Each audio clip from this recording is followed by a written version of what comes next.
Coup de canon, le podcast 100% Gunners proposé par Arsenal French Club.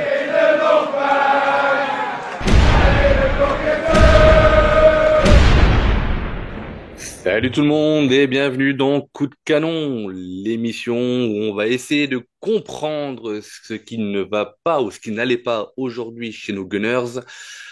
Arsenal s'est déplacé à Liverpool pour le compte de la troisième journée de Première League.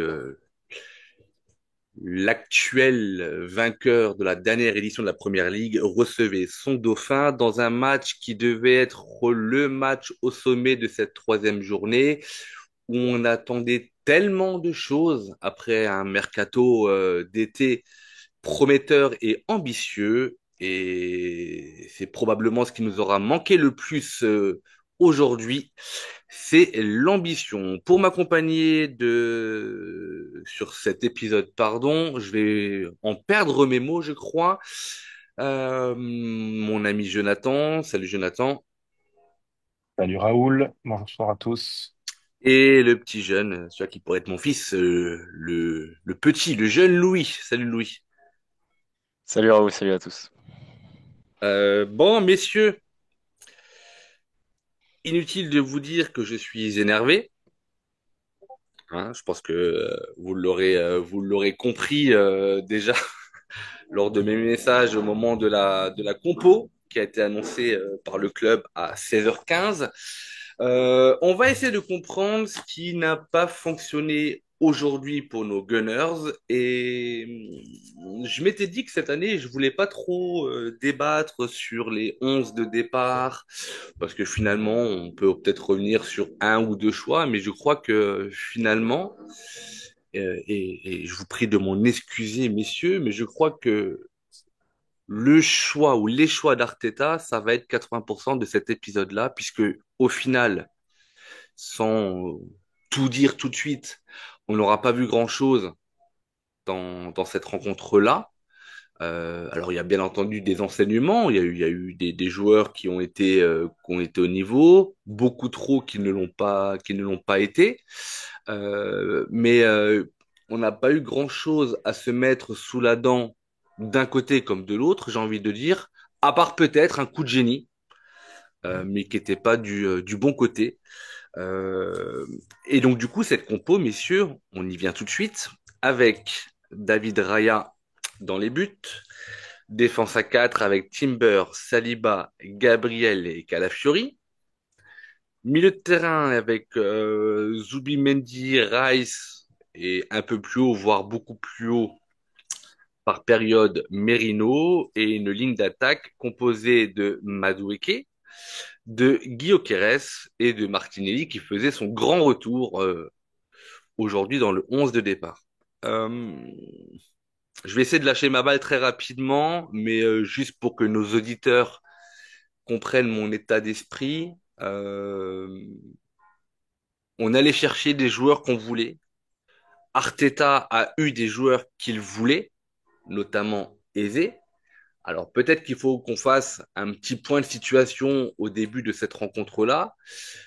Saka est blessé, White était blessé, Nordgaard n'était même pas sur le banc, blessé également. Ødegaard était sorti sur blessure à l'épaule lors du dernier match, était très longtemps incertain, était du voyage et a commencé la rencontre sur le banc, soit, pourquoi pas. Mais voilà, Arteta, il est payé pour ça, il a fait des choix. Et je vais juste répéter à nos auditrices et à nos éditeurs ce que j'ai dit au moment de la compo. C'est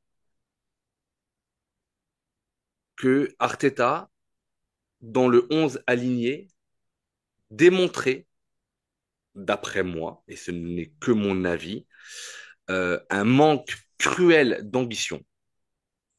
Face à un Liverpool, pour ceux qui ont vu la rencontre, qui a été malmenée à 10 contre 11 par Newcastle, bien entendu à Newcastle, qui avait pris 4 buts en 2 matchs et qui évoluait avec un latéral droit, Szoboszlai, dont on reparlera un petit peu plus tard, dont ce n'est pas le métier, euh, qui n'a pas encore tous ses automatismes.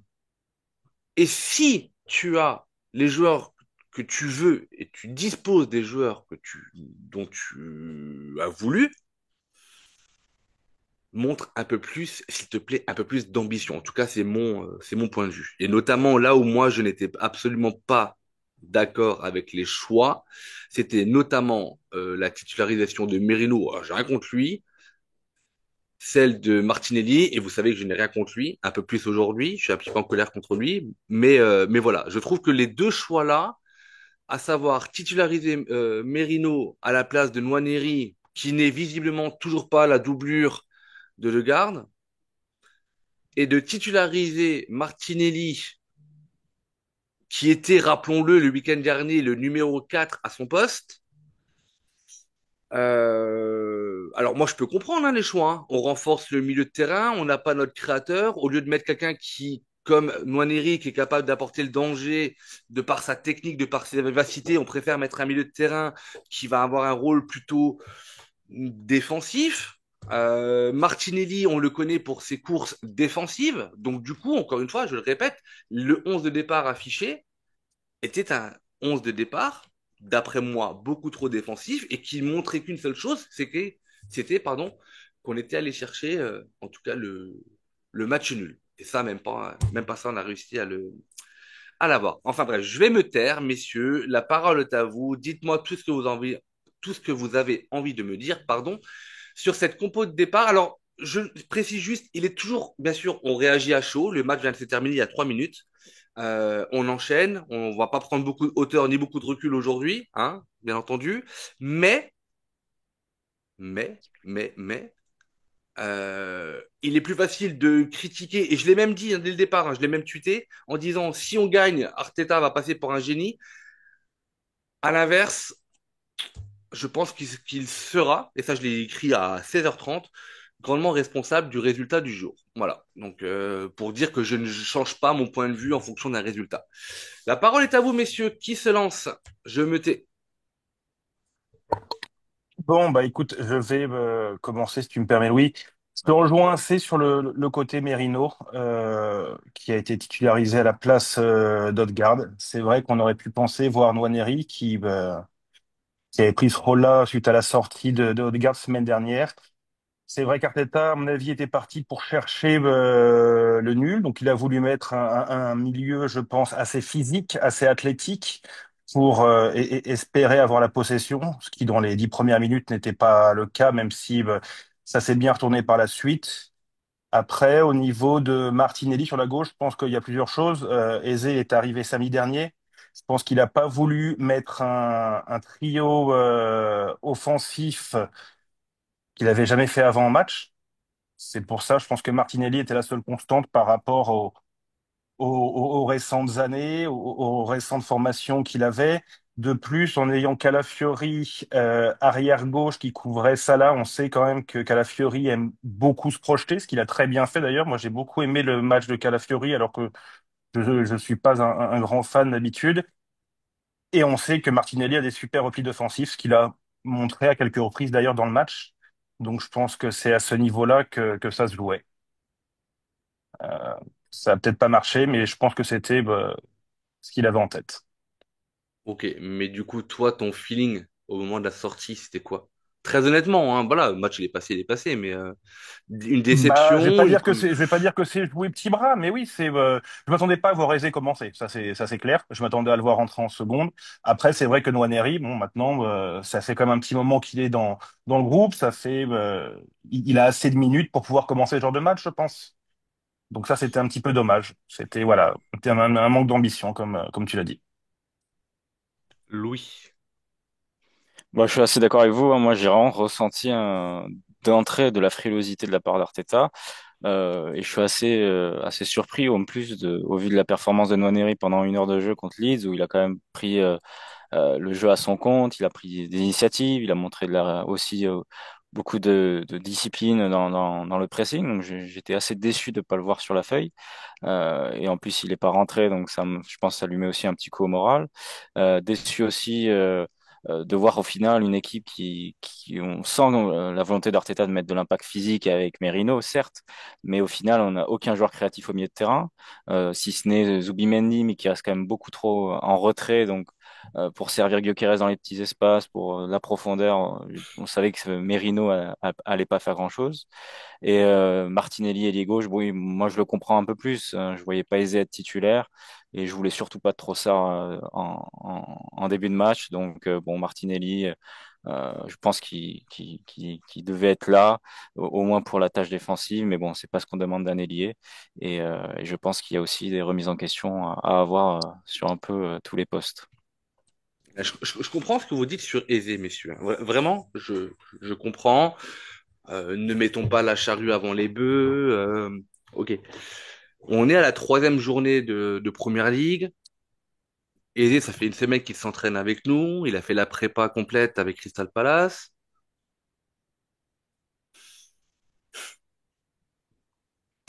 Je sais pas, je sais pas, je sais pas. Bah, à ce moment-là, fais-le jouer. À ce moment-là, fais peut-être rentrer Martinelli à la dernière demi-heure. Ou alors peut-être, franchement, je vais vous dire n'importe quoi. Mais alors à ce moment-là, jouons dans un 4-4-2. Ok, c'est pas notre tactique avec deux vrais 6, Rice et Zubimendi côte à côte. Et mettons Eze en 9,5. Mettons Eze en 9,5.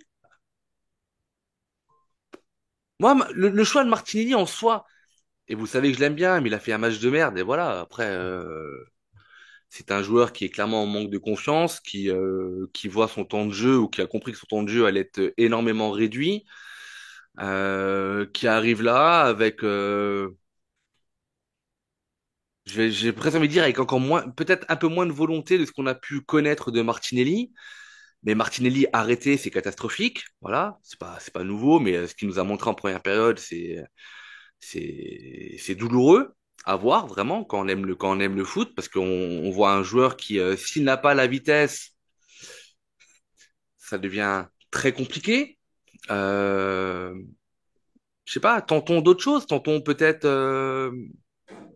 Encore une fois, il y avait tellement de possibilités. Alors oui, bien sûr que c'est beaucoup plus simple, encore une fois, de d'avoir des idées, mais après le match, une fois le résultat connu, et peut-être qu'on n'aurait pas le même discours si on avait gagné. Et quand bien même, je veux dire, moi, les 11 de départ, j'en ai mis 4 ou 5 sur le papier, où il y avait moyen de faire tellement de choses. Et ce 4K2, pour moi, pouvait être une vraie solution dès le départ.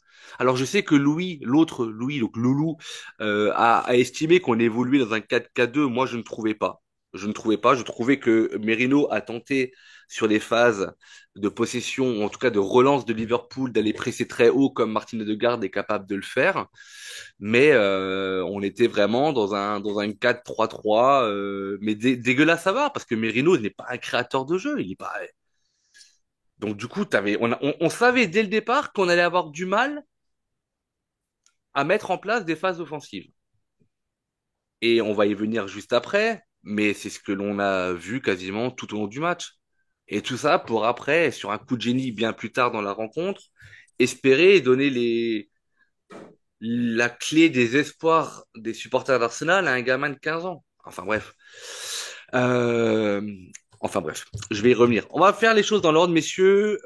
Donc du coup, je trouve que grosso modo, on commence le match avec une fanbase qui était pas super contente déjà du 11. Mais alors, ok, wait and see. Et puis bon, finalement, allez, on s'est dit, quitte à vivre une journée de merde, commençons très rapidement avec la sortie sur blessure directement à la 5e minute de William Saliba.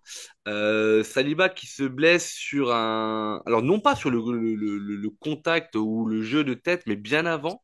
Et je sais pas si quelqu'un a eu l'occasion de regarder le lien que quelqu'un a mis dans le Discord, mais il semblerait même il semblait toucher déjà ou avoir une sorte de L'échauffement. gêne à l'échauffement. Alors, Ouais. si c'est, quelqu'un a ouvert ce lien ou pas? Je vais Non? pas regarder en Ok. détail. Quelqu'un l'a Non, vu pas encore. boiter, il faut que j'aille voir, mais si effectivement la gêne est confirmée avant le début de la rencontre, et connaissant les antécédents de blessures que l'on a, pourquoi on fait jouer Saliba? Autre question.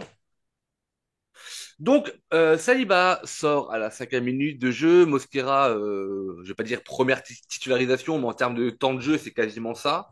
Et bravo pour la rencontre qu'il a faite. Parce que Mosquera, franchement, moi, j'ai beaucoup aimé.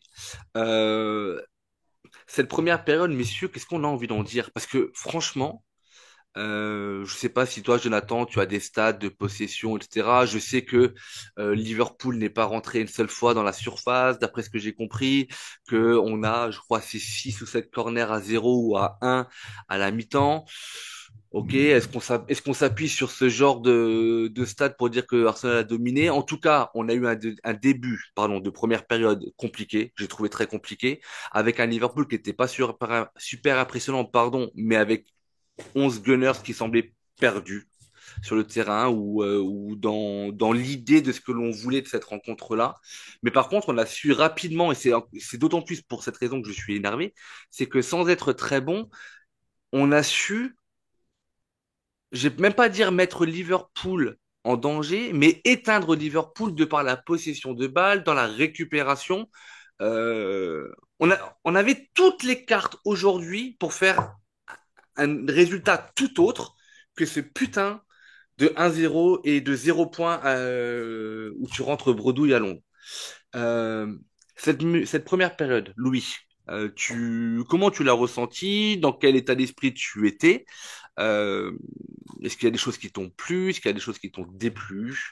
Euh, voilà, dis-nous tout. Dans l'ensemble, j'ai ressenti quand même on va dire une montée en puissance. Alors, on n'a pas eu beaucoup d'occasions, mais on a galéré au début, on subissait beaucoup, on n'avait pas le pressing en place. Je trouvais Merino toujours en retard pour lancer le pressing, qui reste perdu. Et petit à petit, on a réussi grâce notamment j'ai envie de dire à Zubimendi, hein, qui a réussi dans le jeu de possession à casser un peu le pressing des Reds et à entamer ce qu'on va dire un petit jeu de possession hein, qui était assez court. On partait beaucoup de derrière, hein, donc je trouvais qu'il y avait aussi beaucoup de prise de risque. On s'est fait un peu peur aussi avec une relance de Raya qui a été ratée, aussi Madueke et Merino qui ont pris des risques sur des passes un peu trop euh, au milieu du terrain. Et au final, vers on va dire la demi-heure de jeu, on a finalement éteint Liverpool, comme tu dis. J'aime beaucoup l'impact physique qu'on a, notamment Timber, Rice, voilà, on récupère beaucoup plus haut les ballons. Mais ce qui nous manquait au final, c'était quand même des situations offensives et le manque de créativité pour le coup, c'est un peu remis dans les pieds de Madueke, qui a été pour moi vraiment le rayon de soleil de cette première mi-temps. Ouais, si c'est pas un rayon de soleil, au moins une éclaircie, quoi. Ouais. Pardon, désolé. Jonathan, cette première période. Je suis... Oui, oui, non, je suis assez d'accord avec ce que vous avez dit. Je crois qu'à la 10e minute, là, ils ont 70% de possession, Liverpool, et très vite, on a réussi à mettre, enfin, très vite. Après ces 10e minute, on a réussi à mettre le pied sur le ballon. On voyait Rice jouer très bas, souvent derrière Zubimendi, Ouais. très souvent devant la défense. Merino jouait lui très haut. Pas mal de fulgurances de Madueke à plusieurs reprises. J'ai trouvé que Timber, Madueke sur le côté droit, il y a eu des trucs assez sympas. Et on n'a pas vu Gyökeres. Alors je lui jette pas la pierre, hein, mais il a été transparent tout le match, enfin quasiment. Mais c'est vrai que c'était assez invisible. Zubimendi a bien ratissé, mais ouais. Enfin, moi, à la fin de la première mi-temps, j'avais une sensation assez positive, quoi. Je me disais, si on continue comme ça, avec ce qu'on a sur le banc pour rentrer en seconde, ça peut être intéressant. Ce qui n'a pas été le cas du tout. Ce Mais qui je n'a suis pas été le cas entier- du tout. Mais en première mi-temps, enfin, c'est quand même nous qui avons la possession. C'est au niveau des tirs, 6 tirs à 2. Bon, un seul tir cadré. C'est c'est nous qui faisions le jeu, en tout cas. Même si c'était assez fébrile par moment et ça faisait un peu ping-pong, on sentait que ça pouvait partir dans tous les sens aussi. mais je suis entièrement d'accord avec toi. Et c'est d'autant plus frustrant, du coup. En tout cas, c'est là où moi j'avais ma vraie frustration. C'est-à-dire qu'à la mi-temps, tu es confiant, mais moi, j'ai pas pu m'empêcher de me dire, mais putain, avec juste un peu plus d'envie et un peu plus d'intention, en fait, on peut les éclater, quoi. Parce que c'était pas le grand Liverpool, mais encore une fois, on n'est qu'à la troisième journée de Première Ligue. Euh, il y a forcément des montants en puissance, mais on savait aussi qu'avec l'agenda que l'on avait, on allait jouer des gros très rapidement. Du coup, tu fais une première période comme ça où sans créateur, tu sais que Newcastle te met pas du tout en danger, hormis sur peut-être trois, mais j'ai deux phases de jeu en tête. J'ai cette relance de Raya que je ne commenterai pas, Jonathan. Tu ne m'auras pas. Mais si tu me chauffes un petit peu, si tu me lances sur le sujet, je te donne mon point de vue. Une passe en retrait, même pas une passe en retrait, une passe mal ajustée de Madueke qui peut presque devenir une occasion franche pour Liverpool, mais d'ailleurs qui est bien rattrapé par notre défense. Mais Liverpool n'a rien montré, n'a absolument rien montré. Le grand Salah n'était pas là. Euh, Étiqueté là, l'étiquette, il était là, mais pas forcément très dangereux. Wirtz n'était pas très bon. McAllister, voilà, moyen. Il y avait tout était réuni pour que, avec de l'ambition, encore une fois, c'est ça, c'est qu'est-ce que l'on veut, qu'est-ce que l'on montre dans un recrutement comme on fait cet été. C'est qu'on a de l'ambition. Mais derrière, faut que ça suive. Faut que ça suive, messieurs. En fait, c'est vraiment que ça que je vais, parce qu'en fait, perdre des matchs, moi, je m'en fous. Ça fait partie du foot. Alors, encore une fois, oui, j'ai connu les invincibles. Toi, Louis, pas du tout. Euh, D'ailleurs, petite parenthèse, il ne reste que trois équipes à la troisième journée qui sont encore invaincues. Je connais pas la stat de l'année dernière, mais il me semblait qu'il y en avait quand même un petit peu plus. Il reste Chelsea, il reste Liverpool et il reste Crystal Palace. Ce qui montre aussi que finalement tout le monde est capable de perdre. Ce qui montre aussi que rien ne sera évident. Et en plus de ça, on a débriefé du match de la semaine dernière et qu'on parlait du match d'aujourd'hui, on en a reparlé dans le Space, dans l'apéro FC lundi soir. Euh, je disais en fait, il y a des matchs qu'on ne doit pas perdre dans la course au championnat.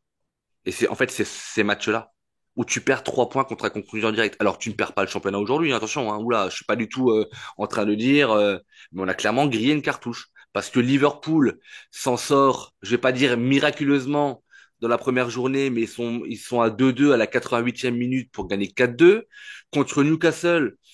Ils se font bouffer à 11 contre 10 et attendent la 90 plus 10 pour mettre le 3-2 d'un gamin de 16 ans. Donc, s'ils sont pas forcément encore totalement performants au niveau du foot, au niveau du jeu proposé, au moins ils ont la grinta et ils ont ce facteur chance d'un potentiel vainqueur de première ligue. Et ça, c'est des choses qui se provoquent. Le coup franc que l'on prend en deuxième période, messieurs, si vous voulez, on y reviendra un peu plus longtemps. Mais encore une fois, c'est tu prends ta chance, donc tu provoques la chance. Et après, il met un coup franc magnifique. Enfin bref, première mi-temps à l'avantage des Gunners, quasiment à tout point de vue. Les chiffres parleront d'eux-mêmes, mais encore une fois, peut-on s'arrêter et peut-on se satisfaire de statistiques qui montrent qu'on a eu plus de possession que Liverpool? Peut-on se contenter d'une statistique qui va montrer qu'on a fait plus de passes que Liverpool? Et peut-on se contenter d'une statistique qui dit qu'on a eu plus de corners que Liverpool? En tout cas, moi, je ne m'en contente pas quand je vois le niveau de jeu proposé. Vient cette deuxième période, et entre la première période et la deuxième période, il y a forcément la mi-temps, et là, on se dit tous quoi? Mais je crois que même les gens au stade, ils se sont dit, bah, Martinelli, ciao, ciao. Au moins ça. C'est-à-dire que, si, encore une fois, et je vais pas faire de l'anti-Arteta, mais je crois que, encore une fois, si on avait gagné sur un coaching d'Arteta, ou s'il avait fait un coaching gagnant, ou si Doman nous avait donné la victoire, on aurait dit, ouais, Arteta, magnifique coaching gagnant. Mais fuck, là, il est partiellement et fortement responsable de la contre-performance du jour parce que quand tu as un banc comme on a, et quand tu demandes des joueurs comme on a eu cet été, ça veut dire que tu dois faire des choix. Mais tu dois pas faire des choix que sur un 11 que tu alignes au début de la rencontre. Tu dois faire des choix quand tu as un joueur qui est mauvais, et ben il doit sortir. Et s'il doit y avoir des choix sanctions, ainsi soit-il, alléluia, amen, ce que vous voulez. Mais oui, ok, on a un coach qui a des coronesses. Je crois que c'est le match contre Chelsea, si je me trompe pas, d'hier, où il y a un joueur de Chelsea qui rentre en cours de jeu et qui ressort dans la foulée. Il faut qu'on ait un entraîneur qui est capable d'assumer. Et vu la performance de Martinelli dans la première période, c'est invraisemblable et inconcevable. En tout cas, pour ma part, je répète, hein, ça n'engage que moi. Je n'engage absolument personne de l'assaut. Je n'engage absolument personne des fans d'Arsenal. Si vous voulez commenter et nous donner votre avis, vous êtes bien entendu les bienvenus. Mais comment on peut concevoir que Martinelli revienne sur la pelouse en deuxième période? Est-ce que c'est pas à minima le premier choix que vous faites à la mi-temps, messieurs? Ou est-ce que c'est vraiment moi qui suis trop énervé? Je sais pas. Je peux te répondre si tu veux. Oui, Euh, à une question, j'attends une réponse. Oui, vas-y, dis-moi tout, Louis. Ouais, ouais. Alors, moi, c'est vrai que la première mi-temps de Martinelli, je l'ai senti, bon, comme d'hab, à côté de ses pompes, encore une fois, pas capable de courir avec le ballon et de lever la tête derrière pour faire jouer les autres. Et après, il n'a pas eu beaucoup de ballons à se mettre aussi sous les pieds au fur et à mesure. Et donc, sa rentrée, j'avoue que je m'attendais à ce qu'Arteta continue parce que il est un peu retombé dans ses travers de l'année dernière. Voilà, pas vouloir trop changer le système parce que a priori le résultat lui allait. Hein. Moi, je pense que il voulait jouer le match nul et non la victoire.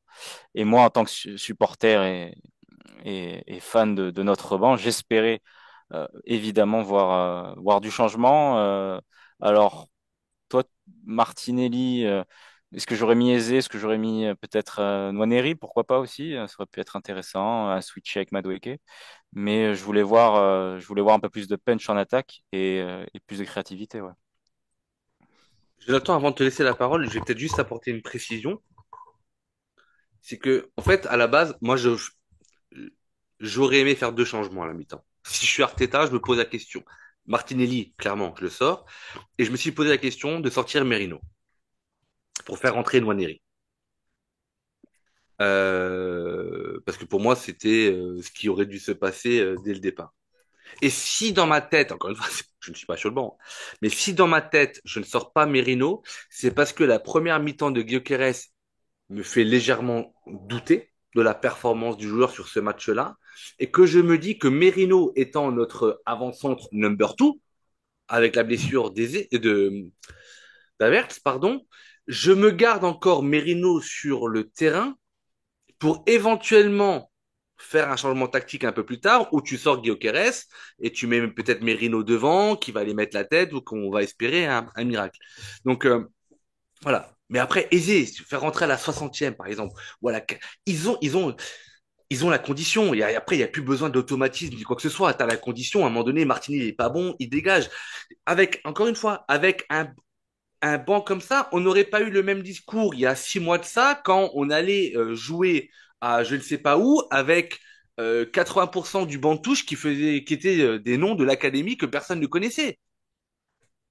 Quand tu vois aujourd'hui le recrutement qu'on fait et les personnes qu'il y a sur le banc, je pense qu'on a le droit d'attendre d'Arteta de faire des vrais choix. Voilà. En tout cas, de sanctionner des mauvaises performances. Voilà. Jonathan, pardon. Je vais arrêter de m'énerver. Moi, j'aurais vu autre chose. Enfin, je pense qu'on a le score de Leeds la semaine dernière a fait qu'il a fait ses changements très tôt. Hein. Je crois qu'il a fait un triple changement à la 60e semaine dernière, mais c'était le score qui a dicté ça un petit peu aussi. Euh, on a un joueur sur le banc à qui on a donné une revalorisation salariale récemment et qui est un super sub. Enfin, il a toujours excellé à cet endroit-là, Trossard. Et moi, j'aurais plutôt vu un Merino qui sort et là, on fasse rentrer Eze, plus comme un 10, parce qu'on avait souvent le double pivot en Mhm. défense avec Rice et Zubimendi. Et on l'aurait peut-être mis dans une meilleure situation, Eze en tout cas, à orienter un petit peu le jeu, derrière Gyökeres.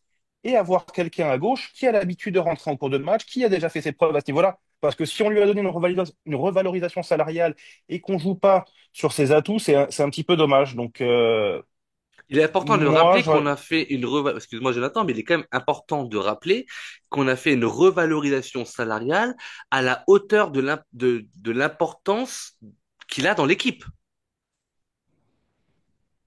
je crois qu'il est à 220 000 pounds par semaine, ce qui le Après moi place, je crois, après moi le montant je m'en fous. Mais Non, mais quand on te dit ça te que parle quand même. Enfin, c'est quand même un montant assez colossal. Je crois que quand il a signé son dernier contrat au bas, le contrat qu'il fallait pas signer, il était passé à 350 semaines. Donc, on voit quand même que Trossard est dans un gros braquet par rapport par rapport à ce qu'il apporte.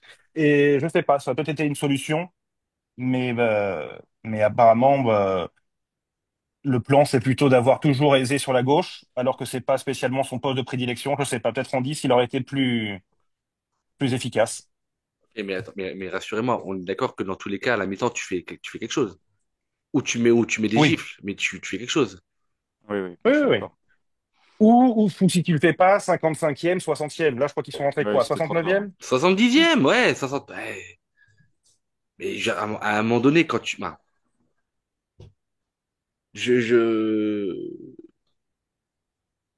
On a quand même deux de nos trois attaquants aujourd'hui qui n'ont pas performé sur l'intégralité, quasi, ou la quasi-intégralité de leur temps passé sur le terrain. Si j'ai donné, pardon, des circonstances atténuantes, pardon, à Guillaume Quérez en première période en disant que c'est Loulou qui disait qu'on on le voit pas. Je dis, ouais, en même temps, on fait rien pour le mettre en avant.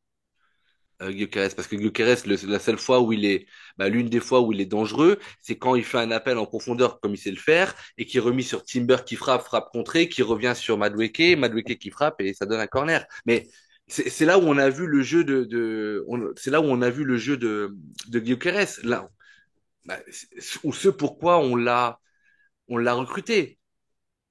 Mais encore une fois, quand tu prends on n'a pas pris un Isaac, par exemple. Encore une fois, et c'est pas une critique, on a pris un Gyökeres qui est un finisseur et qui n'a pas de vitesse. Je pense qu'aujourd'hui, je le prends en 100 mètres, Gyökeres. Non, mais avec tous les rhumatismes et tout ce que mon vieux corps a, mais non, mais j'en rigole, mais il n'a pas été bon non plus. L'appel de balle qu'il fait là sur la percussion de Martinelli où Martinelli lui donne pas l'appel de balle, est-ce qu'il est bon ou pas? En tout cas, il y a un début d'appel de balle. Si Martinelli la met pas, après il doit proposer autre chose. Enfin bref, il y avait quand même que Madueke sur la ligne de 3 qui était bon. Et que tu sortes pas Guillaume parce que tu te dis, OK, à un moment donné, on va l'alimenter en occasion et peut-être qu'il est capable de mettre le petit but de la pointe du dos et qu'on va lui donner encore un peu du temps de jeu et un peu plus d'espoir. OK, mais alors à ce moment-là, créons du jeu et apportons-lui des solutions. Il n'a rien, on ne lui a rien proposé. À part en deuxième période sur un centre de Madueke où je sais plus qui passe devant Guillaume. Mais voilà, mais pour vous dire à quel point on peut aujourd'hui, alors après on peut être en droit d'être j'allais dire, pointilleux sur les performances de nos joueurs, mais en neuf, on a qui? Bah, on a Gyökeres, Havertz c'est pété, on a Merino en numéro 2 voire Trossard. Donc voilà, mais en tout cas, il fallait faire des changements, on les a pas fait, on revient à deuxième période, messieurs, on avance un petit peu, euh, on revient sur le terrain, on fait pas de changement, hein, voilà, ok. On voit qu'on est capable de mettre en difficulté Liverpool, mais attendons, peut-être qu'il se réveille aussi. Voilà. Et peut-être qu'on perd aussi ce match-là parce qu'on n'a pas su créer, aller chercher l'ambition en première période et aller mettre ce premier but. Ou quand tu mets ton 1-0, même si tu en prends un, bah, tu as toujours ce point du match nul. Et ben là, non, absolument pas. Et on va attendre la 70e minute de jeu. S'il y a eu des occasions entre-temps que vous avez pris des notes, messieurs, n'hésitez pas. Moi, j'ai absolument rien noté parce que ce match m'a fait chier. 70e minute de jeu, on a deux changements avec Merino qui est remplacé par Ødegaard et la sortie de Martinelli pour Eze. Voilà. Après, il y a quoi? Je continue, hein, je réfléchis. Il y a les cartons. On change rien. La faute bien inutile de Zubimendi 83e minute de jeu, et puis le coup franc exceptionnel de Szoboszlai. À un moment donné, il faut aussi rendre à César ce qui est à César. Je veux dire, le coup franc, Ah oui, c'est fabuleux son coup franc, il est superbe. il est juste magnifique. Bah, je veux dire, à un moment donné, on a souvent l'impression qu'à cette distance-là, ouais, le gardien il a le temps de venir voir. En plus, Raya, il fait le premier pas à droite qui est du bon côté, donc il est même pas prêt à contre-pied. Il lui manque juste cette extension qui lui permettrait d'aller toucher le ballon. Mais le coup franc, il est magnifique. Mais au final, c'est tout ce que Liverpool aura montré, messieurs, en 95 minutes, ou 96, ou 97 minutes, 97. Ils ont montré un beau coup franc. Mais eux, ils repartent avec des 3 points. Et nous, donc, on prend le but. Est-ce que vous voulez faire une petite parenthèse sur l'avant coup franc, ce que vous avez vu, ce que vous avez retenu? Ouais? Pas vraiment, non, entre Louis, la tu veux cinquantième rajouter et la quelque 60. chose? Pardon. Ouais, Entre ouais, 50e, 60e, il y a quelques petits festivals de Madueke, mais c'est tout ce qu'il y a à se mettre sous la dent, de toute façon. Oui, il n'y a pas d'occasion franche, c'est ça que je veux dire, tu vois, il y a pas de relance hasardeuse de Raya non plus, mais on n'a pas grand-chose à se mettre sous la dent. Mais je crois que Julien, toi, tu voulais peut-être revenir sur un ou Louis, plusieurs. c'est Putain, Louis. ouais, bah ouais, mais tu vois, il est trop timide pour. Bah, je vais l'appeler Bernard. Louis, pardon, ouais, Pourtant, c'est excuse-moi. marqué, hein. Oui, je C'est sais. marqué, Bah ouais. oui, mais bon, écoute. Tu voulais revenir sur un ou plusieurs faits marquants de cette deuxième période avant le but, donc je te laisse la parole, Louis. Qu'as-tu envie de nous dire là-dessus? Ouais, du coup, j'aimerais revenir quand même sur cette deuxième mi-temps et dire avec un sentiment plus global, hein, pas sur des actions précises, parce qu'il s'est pas passé grand-chose. C'est qu'au final, j'étais assez déçu de finalement, de notre force de la première, c'est-à-dire l'impact physique, où on est vraiment, au contraire, là, plus les minutes avançaient, plus on subissait, on reculait, on faisait des fautes bêtes. Et vraiment, j'ai senti les joueurs presque cramés à l'heure de jeu, alors que Liverpool proposait pas grand-chose. C'était juste des jeux longs, un peu maladroits. C'est vrai que le terrain était en plus particulièrement glissant, j'ai l'impression. Donc, il y avait plein de fautes de passes et tout ça. Donc, j'étais assez déçu qu'on n'ait plus ce coup d'accélérateur, cette agressivité, cette envie. Et au final, enfin, comme par hasard, j'ai envie de dire, cette petite faute un peu anodine, je l'ai directement senti ce coup franc nous faire mal parce que c'était un peu la faute de trop. Et au final, on a même eu, on n'en a pas parlé, mais ce but refusé, bon, avec hors-jeu, qui est tout à fait légitime, mais qui a mis en avant déjà nos faiblesses en défense. On reculait beaucoup. On avait un Raya aussi qui commençait à jeter les ballons un peu n'importe où tout le monde paniquait. Et alors que j'ai pas trouvé ce Liverpool si impressionnant que ça. Donc c'était voilà, revenir sur Ah, mais ça. tu as raison. En fait, tu confirmes ce que tout le monde a vu, c'est-à-dire que, je reviens sur le mot ambition, le peu d'ambition qu'on a eu dans ce match, et notamment en première période, c'est qu'à un moment donné, à partir de la 10e ou 15e minute, qu'on a sorti la tête de l'eau, on a commencé à les presser haut, et c'est là qu'ils n'avaient pas d'autre solution que d'aller chercher des ballons longs. Et donc là-dessus, au moins, on a eu l'ambition, et c'est un mot que je vais vraiment énormément utiliser aujourd'hui, on a eu l'ambition d'aller les chercher haut, et donc de récupérer pas mal de ballons, ce qui nous a permis ensuite d'installer, je vais même pas dire notre jeu, mais d'installer une sorte de possession plus ou moins stérile. Et même ça, à un moment donné, effectivement, on l'a perdu. Euh, et on en vient donc à cette 83e minute de jeu où, voilà, le coup franc est clairement imparable. Bravo je crois que c'est Christophe Jallet qui l'avait annoncé. Le coup franc direct, tireur, buteur. Bravo, bravo à lui. J'aurais aimé qu'il annonce autre chose du côté d'Arsenal. Mais voilà. Et après, il nous reste quoi? Il nous reste 10 minutes. Ah, bah, du coup, même presque 15 pour revenir dans la partie. Mais on attend la 89e pour sortir Madueke et faire rentrer Doman. Voilà. C'est... Et je crois que c'est à peu près tout. Euh, On rentre bredouille, on rentre, encore une fois, hein, on est au début du championnat, le championnat va être long. De ce que Liverpool montre, je pense qu'ils perdront des points. Il y a une trêve internationale, j'espère que Que Saliba, c'est pas très grave, qu'on lui foute la paix. J'espère que Ødegaard ne va pas aller reprendre un coup à l'épaule avec la sélection norvégienne, parce que un autre, je vais dire, mini championnat nous attend au retour de cette trêve internationale, avec notamment Newcastle, Manchester City, Forest, Nottingham Forest. Donc voilà, donc Corvel, Carabao Cup.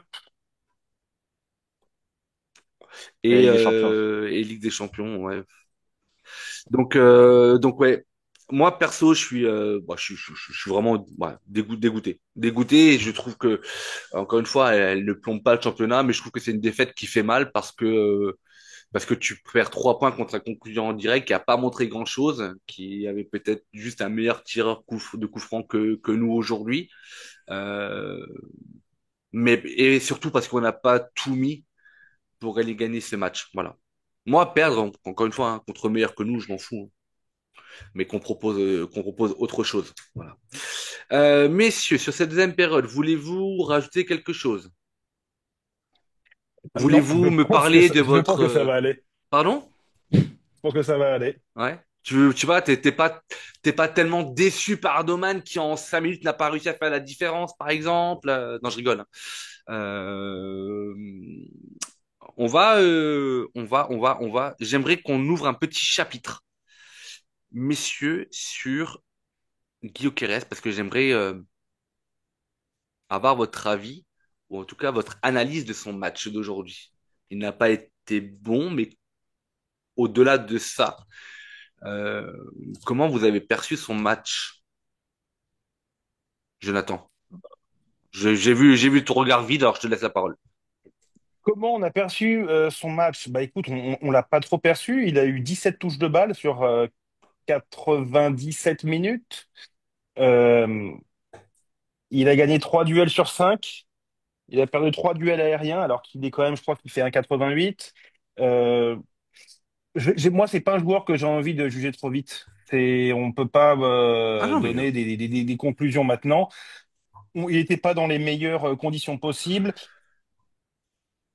Il faut voir comment il est entouré aussi. Je crois que c'est un moment en première mi-temps, il fait une belle course. Il y a Martinelli qui est à côté de lui et qui prend trop son temps, qui garde trop le ballon. Alors Martinelli, il scanne pas le terrain. C'est marrant parce qu'on voit la différence avec un Madueke qui lève beaucoup la tête, qui regarde beaucoup ce qui se passe autour. Bon, qui est aussi à l'aise techniquement, mais il était pas super bien entouré non plus. Surtout sans créateur derrière lui. Donc c'est peut-être là où un Nwaneri, ça aurait été sympa pour déclencher un peu plus vite dans les transitions. Mais ouais, transparent. Enfin, je vais pas non, polémiquer dessus, hein, non, mais c'est, c'est pas une, c'est, alors, je veux absolument pas ouvrir un dossier ou une polémique. J'ai presque envie de voir avec vous ou de vous entendre sur le fait que si vous êtes d'accord sur le fait que avec un joueur comme Gyökeres, tu dois aussi t'adapter à l'avant-centre que tu as et tu dois lui proposer autre chose. Et j'ai eu le même discours pour son premier match en ouverture de championnat. En fait, on l'a pas beaucoup vu, mais parce qu'on lui proposait rien non plus. Alors, c'est à lui de proposer par ses courses, mais en tout cas, je pense que on peut lui dire bienvenue en première ligue, parce que là, il a vraiment découvert. Je pense qu'il termine rincé. Je connais pas les stats de courses qu'il a eu, mais je pense qu'il a énormément couru, probablement beaucoup dans le vide, mais qu'il a beaucoup couru et qu'il doit terminer probablement comme tout le monde sur les rotules. Mais bah voilà, quand tu as pendant 90 minutes sur toi une, une charnière centrale Konaté-Van Dijk, je pense que bah, voilà, limite le Portugal te manque à un moment donné. Louis, de ton côté, le match de Gyökeres. Oui, c'est difficile de trouver du positif vu qu'il a pas montré grand-chose. J'ai un peu de peine pour lui vu que, comme tu dis, il a beaucoup couru pour rien. Enfin, pour rien, non, parce qu'il a quand même bien initié le pressing à chaque fois et il a réussi quand même à mettre la pression, notamment en première mi-temps. Mais je suis assez déçu qu'au final, personne n'ait réussi à connecter, hormis Eze en fin de match. On a eu quelques échanges vite fait. On a essayé un petit peu dans les petits espaces, mais bon, c'est voilà deux, trois situations qui n'ont même pas amené à vraiment de frappe. Donc ouais, j'ai juste surtout un peu de tristesse pour un profil qui peut-être correspond pas à ce que veut montrer Arteta s'il veut répéter ce schéma qu'il a montré aujourd'hui. Après, est-ce que c'était juste l'adversaire du soir et donc à ce moment-là, si on joue comme ça, Gyökeres ne nous servira pas forcément à part pour peut-être tirer des penalties ou essayer de mettre une tête sur un corner. Donc j'attends encore de voir comment va vraiment être utilisé Gyökeres avec Eze, Odegaard et ou d'autres joueurs créatifs, Noneri, etc. Pour l'instant, si tu le mets avec Martinelli, Merino, forcément, on va avoir du mal. Et donc, voilà, Hmm. voilà, un peu déçu pour lui plus que contre lui. Après, les absents, Je pense que Louis, il a très bien, il a très bien résumé. Quand tu le mets avec Merino derrière lui et Martinelli sur le côté, c'est sûr qu'il faut pas attendre des miracles, quoi. c'est très compliqué, c'est Parce clair. que du coup, on compte que sur Madueke pour l'abreuver, le gars. Hmm. Donc, Et si les absents ont toujours tort, je trouve que dans un match comme ça, un profil comme Kaya Vert, 109, en point de fixation, nous aura énormément manqué. Mais encore une fois, on ne peut pas jouer avec des blessés. Deux petites infos qui nous arrivent comme ça en conférence de presse. Arteta sur Saliba, il s'est tordu la cheville pendant l'échauffement. Il est entré et a dit qu'il pensait pouvoir continuer à jouer, mais on a pu voir après les deux premières actions qu'il ne pouvait pas faire face et qu'il fallait le sortir. C'est une déclaration qui, somme toute, voilà. Il y en a une autre que j'ai envie de vous dire, messieurs, qui moi me mérite un petit peu. Toujours d'Arteta. On ne peut pas dominer Anfield pendant 95 minutes, c'est impossible. Il y a toujours des moments difficiles. Les fameux temps forts, temps faibles. Là-dessus, je suis entièrement d'accord avec lui. Nous avons réussi à ne rien concéder, mais à la fin, il faut trouver le moyen de gagner les grands matchs. Souvent, ce sont des moments individuels qui décident, et malheureusement, c'était un coup franc incroyable. Il y a beaucoup de choses sensées qui sont dites là-dedans, mais mec, il faut trouver le moyen de gagner les grands matchs. Ah ouais, mais il faut commencer à aligner les bons 11 aussi. Je lui en veux quand même beaucoup. Même s'il n'est pas sur le terrain, mais voilà. Enfin bref. Messieurs, je vais vous poser la question, est-ce qu'il y a un focus sur un joueur que vous aimeriez faire ou est-ce qu'on peut passer directement au top et au flop? D'ailleurs, je ne vous ai même pas demandé votre instant passion parce que ma passion, elle est restée devant mon écran. non, Donc, mais du c'est coup, une discussion qu'on a eue avant que tu arrives avec Louis où il n'y a pas d'instant passion, en fait. Enfin, moi, c'est un match qui m'a procuré peu d'émotions. Et là, je viens de voir une stat assez intéressante sur Twitter, sur The XG Philosophie, où ils disent que c'est le match avec le moins de XG des trois dernières saisons. 0,34 pour Liverpool, 0,39 pour Arsenal. C'est le match avec le moins de XG des trois dernières saisons de Première Ligue. Donc je pense que c'est quand même très très parlant sur ce qu'on a vu ce soir. ouais. Les tops, les flops, on y va? Ouais, On bon, ok. flop le top. Bon, allez. Allez. Allez, flop pour moi, j'en avais mis deux. J'avais mis Martinelli et Gyökeres. Bon, Gyökeres a toujours, on en a déjà parlé, hein, c'est pas pressé, mais Martinelli, ça commence vraiment à être déroutant. Ça commence vraiment à être déroutant, son peu d'impact offensif. Victor Gyökeres, transparent, comme on l'a dit, par rapport à l'équipe qu'il a autour de lui, par rapport aux gens autour de lui. Ouais. Louis. Bah, je vais reprendre les deux mêmes et je vais rajouter quand même Merino, mais même si évidemment il n'a pas été complètement à côté du match, mais j'ai trouvé qu'il n'a pas vraiment apporté grand-chose dans ce match. Il a été titularisé pour son impact physique, il a quand même été beaucoup bougé par McAllister, même par le latéral gauche, Kerkez, c'est ça. Et donc au final, même sur les corners, il était tout le temps pris au sol, donc il a rien apporté de ses qualités. Et j'en attends plus que lui s'il veut vraiment avoir un rôle majeur dans cette équipe, parce que évidemment, il sera pas numéro 9 normalement. Mais c'est vrai que hormis ses performances de neuf la saison dernière, comme on a eu contre Leicester et contre Chelsea, je crois que c'était au mois de février-mars, il n'a pas de performance référence au milieu de terrain. Il Ouais. a zéro performance référence au milieu de terrain avec On sait ce qui s'est passé la saison dernière, hein. Il a eu un Euro qui était très long, une pré-saison complètement inexistante, blessé au mois d'août à l'entraînement, enfin, il a été blessé à l'épaule pendant 2 mois. On connaît tout ça. Mais ça fait maintenant un an qu'il est là et on n'a toujours aucune performance de référence à ce poste-là. Donc ça, c'est quand même un peu dommage. Et en disant ça, on a connu la même chose avec Havertz. Mais Havertz a su s'élever à un poste qu'on lui a confié. Alors Merino l'a très bien fait par intérim, mais ouais, je sais pas. Du Les coup, tiens, Raoul? bah, Martinelli, forcément. En fait, moi j'en ai beaucoup trop, donc faut choisir. Et choisir, c'est renoncer, hein, comme souvent je le dis. Merino, Gyökeres, Arteta. Voilà. Votre top. Allons chercher la lumière, messieurs, s'il vous plaît. Alors, j'ai Top. commencé. Je vais commencer, si vous Ok, permettez, ok, ok. Ouais, Vas-y, vas-y. vas-y. parce que je voudrais pas copier, et je pense qu'il sera probablement dans les vôtres. Et en fait, c'était un dossier que je voulais ouvrir. Bah voilà, trop tard. Je vais l'ouvrir maintenant. Calafiori. Yes, yes, Pour moi, yes. je le disais à Richard en off. Pour moi, il est player of the match côté Gunners. J'ai beaucoup aimé son match. Euh, il y a eu quelques pertes de balles. Je connais pas les stats, je les ai pas comptées, etc.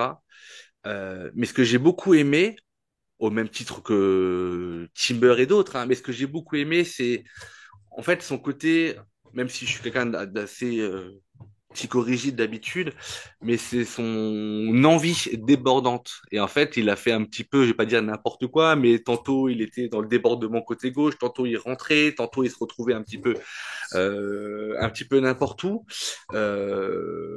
Mais j'aurais pu mettre Mohamed Salah dans mes flops, messieurs, le meilleur joueur de la première année dernière que l'on n'a pas vu. Mais si on ne l'a pas vu, j'ai préféré retenir la personne qui l'a complètement effacé, à savoir Calafiori, plutôt que de souligner une contre-performance de Salah. Je mettrai pas pour autant Zuboslai dans mes tops pour avoir éteint Martinelli parce que c'est assez simple à éteindre en ce moment. Mais voilà. Donc du coup, moi, mon gros flop, ça reste Calafiori. Ton Franchement, gros top. mon gros Ton gros top, top. ouais. Voilà. Merci Jonathan. Tu suis, c'est bien. Donc mon gros top, ça sera Calafiori. Et après, je vais mettre la première mi-temps de Zubimendi avec la deuxième mi-temps de Rice. Ils se sont complétés, mais pas en même temps, malheureusement. Et de façon générale, et je crois que je vais mettre Timber. J'ai bien aimé aussi. Voilà. Et du coup, ben, Louis, tu allais prendre la parole quand je t'ai coupé, donc je te propose de nous donner tes tops. Bah, je vais reprendre Calafiori et ajouter que malgré ce côté chien fou qu'on lui aime bien quand même, je trouve qu'il a quand même beaucoup gagné en intelligence tactique. Je trouve dans ses positionnements où il essaye de varier, bah, comme tu as dit, entre l'intérieur du jeu, les extérieurs. Je trouve qu'il se connecte bien avec Raya, qui arrive bien à le trouver. Derrière, j'adore ses courses quand même où il manque parfois sur le dernier geste voilà un peu de justesse, mais au moins c'est un des rares à mettre de l'impact, à déstabiliser aussi n'importe quelle défense parce qu'on ne sait pas ce qu'il va faire. Et lui manque juste voilà, le dernier geste, de mieux connecter peut-être avec les offensifs. Mais je suis assez content de son match, même si à la fin, j'avais un peu peur qu'il fasse n'importe quoi. Et j'aurais aimé peut-être aussi une entrée de MLS, mais bon, ça après, c'est Arteta. Et après, en deuxième top, je vais quand même souligner la première apparition de Mosquera, que j'ai beaucoup aimé. J'avais un peu peur quand même, au bout de 2 minutes, de perdre Saliba et de voir ce jeune devoir endosser ce rôle en plus à Anfield. Et au final, franchement, match de patron, il a pas paniqué, propre à la relance, bon dans les duels, alors je crois que c'était un de ses défauts. On disait que c'était plutôt son jeu aérien. Au final, pas gêné. Et non, très, très intéressant. J'ai envie d'en voir plus. Et en troisième top, bah, je vais revenir sur Madueke quand même, qui nous a apporté un peu de frisson C'est en vrai. première mi-temps. Voilà, c'est un joueur avec qui j'avais quand même un peu de réserve au début, et je suis content qu'il puisse quand même s'épanouir et montrer des choses euh, avec nous. Et j'ai bien aimé aussi sa connexion avec Timber, donc c'est quand même cool en l'absence de Saka. Voilà. Jonathan. J'ai plus rien à dire. Louis a fait le tour. J'avais les mêmes Excuse-moi. tops. Donc, non, non, non, pas de souci, pas de souci. Tu as très bien dit, donc non, rien à ajouter. Ouais. Bon. L'agenda d'Arsenal, messieurs, on le disait, trêve internationale, 2 semaines, petite coupure, pas forcément parce que bah, quand on est en grand club, on a quand même beaucoup de joueurs qui partent en sélection nationale. Euh, Ça va nous laisser du temps aussi aux blessés de se soigner, les petits comme les gros bobos. On reprendra avec la réception de Nottingham Forest. Avant d'enchaîner avec Ligue des Champions, avec un déplacement à l'Atlético Bilbao en semaine, puis la réception de Manchester City, puis le déplacement à Newcastle, puis la réception de l'Olympiakos, puis la réception de West Ham, avant une deuxième trêve. Donc, calendrier chargé, voilà. Je vais pas dire que tout est à jeter aujourd'hui, mais en tout cas, j'espère sincèrement qu'à un moment donné, il y ait une prise de conscience de la part du coach, quoi. Voilà.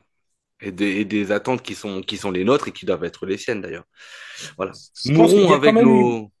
il y a eu quand même pas mal d'arrivées dans le club, hein, et des arrivées qui ont Ah, mais été un petit peu tardives. Je pense qu'il faut le temps que la mayonnaise prenne aussi, hein, Raoul. attends, Ça c'est pas dans un claquement de doigts non plus. Surtout quand tu as autant d'arrivées devant. soit. C'est ton Pas avis, être je le optimiste. respecte. Je t'appelle demain, je te défonce. Louis, un dernier mot? Bah, ouais, revenir peut-être sur Arteta, dire quand même que il a été frileux sur ce match. Je pense qu'il a été un peu rongé par ses démons de la saison passée, à vouloir être prudent face à une grosse équipe. Je pense que quand même, j'espère surtout qu'on va voir un coach bien plus ambitieux au fur et à mesure des matchs, de voir une montée en puissance de l'équipe, de la régularité, et voir vraiment un schéma tactique qui soit récurrent, peu importe l'adversaire, et qu'on soit vraiment l'équipe dominante. Et je pense que voilà, deux, trois éléments près, on n'en est pas loin. Et il va falloir vraiment que Arsenal se positionne comme l'équipe difficile à jouer cette année pour espérer être champion de Première Ligue. Ouais.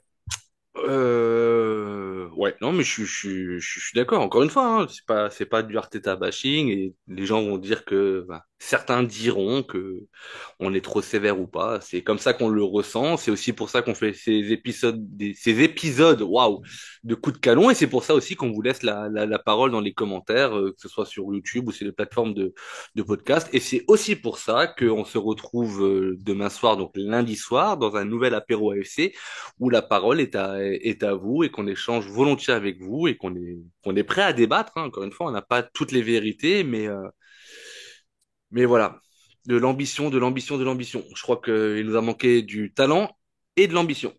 Messieurs, il est temps pour moi de faire la petite promo, de dire que voilà, Arsenal French Club, c'est quand même le school que l'on fait, qu'il y a de plus en plus d'articles. Jonathan, il y avait cet avant-match de Tristan c'était Tristan, je crois. Euh, C'est Tristan qui a fait un ouais, avant-match Tristan, très qui costaud. était, qui était vraiment, qui était vraiment cool. Il y a eu des analyses qui ont été faites. Je pense qu'il y a encore d'autres articles à venir, notamment Nitinia qui nous présentera courant de semaine les différents adversaires que l'on a tirés en Ligue des Champions. Voilà. Donc, n'hésitez pas à aller faire un petit tour sur le site internet. Il y a des trucs vraiment sympas, en plus de la boutique qui est toujours super cool. Et sur les réseaux sociaux, on échange volontiers avec vous et forcément, coup de canon. Voilà, si ce podcast vous plaît, n'hésitez pas à le partager, à mettre les 5 étoiles, à vous abonner et même s'il vous plaît pas, à commenter. Soyez quand même indulgents avec nous. On est des passionnés et on débriefe à chaud. Donc, ne nous demandez pas, s'il vous plaît, de la prise de hauteur ou de la prise de recul.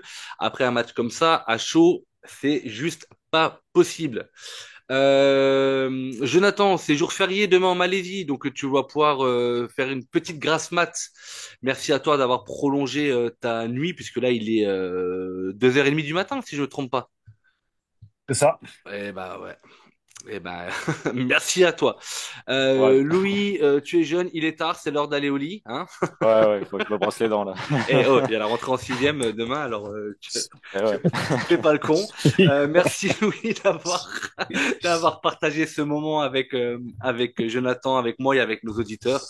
Et on se donne très rapidement rendez-vous pour un nouvel épisode de Coup de canon. Je sais pas s'il y en aura pendant la trêve ou pas. Je pense que oui, puisqu'on a toujours des choses à dire. Portez-vous bien et malgré la défaite, Common Gunners, ciao ciao. Just would like to finish by one simple word. I will miss you. Thank you all for being such an important part of my life, and hope to see you soon. Well done. Bye bye.